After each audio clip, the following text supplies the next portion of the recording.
Hi friends, అందరికీ నమస్తే. Welcome to KSR cooking channel. Today recipe pesarattu చేయబోతున్నానండి.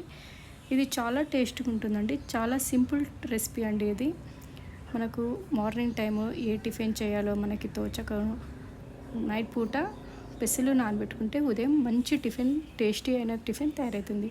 ముందు నైట్ పూట ఒక గిన్నెలోన 2 గ్లాసులు రేషన్ బియ్యం నానబెట్టుకోవాలి. అందులో 2 గ్లాసులు పెసరు పప్పు తీసుకోవాలి. వీటిని చక్కగా 2 మాటలు మంచినీళ్ళతో శుభ్రం చేసుకోవాలి. మనం బియ్యం క్వాంటిటీ ఎంత తీసుకుంటే పెసరపప్పు క్వాంటిటీ కూడా అంతే తీసుకోవాలి. ఇప్పుడు ఓవర్ నైట్ అలా వీటిని నానబెట్టుకోవాలి. ఇప్పుడు మార్నింగ్ టైంలో మనము పెసరట్టు ఏ విధంగా చేయాలో మీకు చూపించబోతున్నాను. ముందుగా ఆనియన్స్ 2 ఆనియన్స్ ఈ విధంగా కట్ చేసుకోవాలి. అల్లం ముక్కలు, పచ్చిమిర్చి. ముందుగా ఒక వెజిటబుల్ చాపర్లోన కట్ చేసుకున్న ఆనియన్ ముక్కలను, 2 పచ్చిమిర్చి, 1 ఇంచు అల్లం ముక్క ఈ విధంగా చాపర్లో వేసుకొని మనము చాప్ చేసుకోవాలి.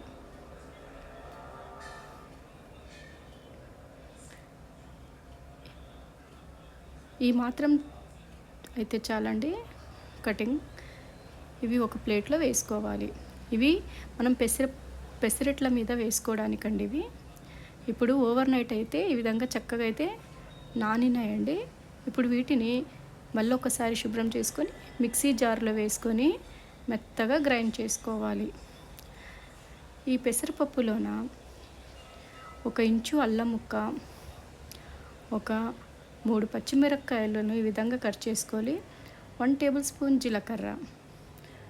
నేను 2 గ్లాస్ బియ్యానికి 2 గ్లాస్ పెసరపప్పుకి మొత్తం ఈ మాత్రం తీసుకుంటున్నానండి. మిర్చి, అల్లం ముక్కలు, జీలకర్ర.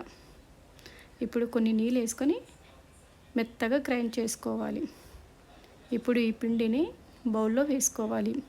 ఇంకా మిగిలిన పప్పుని కూడా ఇందులో గ్రైండ్ చేసుకొని వేసుకోవాలి. ఈ పప్పులో నేనైతే సెకండ్ టైం నేను మిక్సీ జార్లో వేసిన పప్పులోన ఏం వేయలేదండి. అది ప్లెయిన్గానే అట్లే కొన్ని నీళ్ళు వేసి మిక్సీ పట్టినాను. ఇప్పుడు ఫస్ట్ టైం వేసినది, సెకండ్ టైం వేసినట్టుది చక్కగా కలుపుకొని ఇప్పుడు మనకి ఎంత కావాలో అంత ఒక బౌల్లో వేసుకొని వీటిని చక్కగా కలుపుకోవాలి. ఇందులో తగినంత సోడా పొడి, రుచికి సరిపడిన ఉప్పు, కాస్త చిక్కగా ఉందండి పిండి, కొంచెం నీళ్ళు వేసుకోవాలి.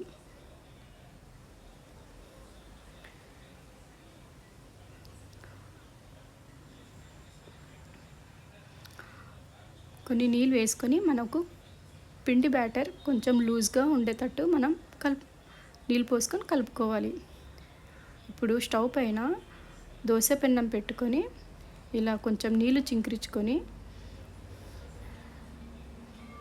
ఇలా ఒక 1 వైపు కట్ చేసుకున్న ఆనియన్ని తీసుకొని ఇలా పెన్నంనంతా ఇలా రుద్దుకోవాలి. ఇలా రుద్దడం వల్ల మనకు పెసరట్టు ఈజీగా అంటుకోకుండా ఈజీగా వస్తాయండి.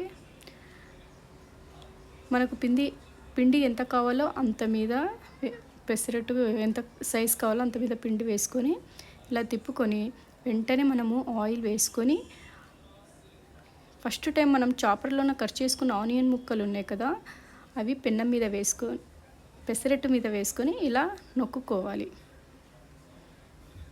మళ్ళీ రెండో వైపు కూడా టర్న్ చేసుకొని ఇలా కాల్చుకోవాలి పెసరట్టును.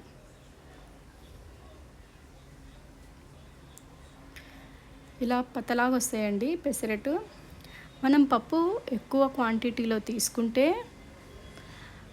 పెసరట్టు మందంగా వచ్చి అంత రుచిగా ఉండవండి. అందుకే సేమ్ రేషియోలో తీసుకోవాలి. మనము పప్పుని, బియ్యాన్ని సేమ్ రేషియోలో తీసుకుంటే ఇలా పతలాగా టేస్టీగా వస్తాయండి. పెసరట్టు క్రిస్పీగా వస్తాయి. మిగతా పిండినంతా ఇదే విధంగానే పెసరట్టును వేసుకోవాలి. ఈ అల్లం ముక్కలు, పచ్చిమిర్చి ముక్కలను, ఆనియన్ ముక్కలు ఇలా వేసుకోవడం వల్ల మనం తినేటప్పుడు ఎంతో రుచిగా ఉంటాయండి పెసరట్టు.